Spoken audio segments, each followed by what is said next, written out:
Hi guys, prank பண்ண போகிறோம். Ghost prank. எல்லோரும் வச்சு என்ஜாய் பண்ணுங்க.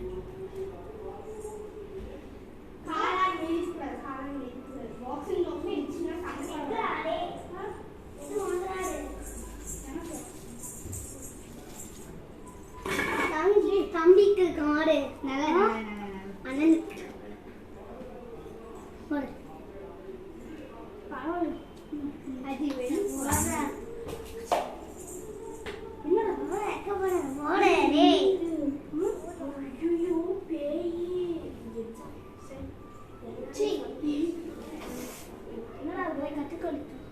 கத்திரிக்கோலை எதுக்கு மொக்கையா போய் ஓடிச்சு.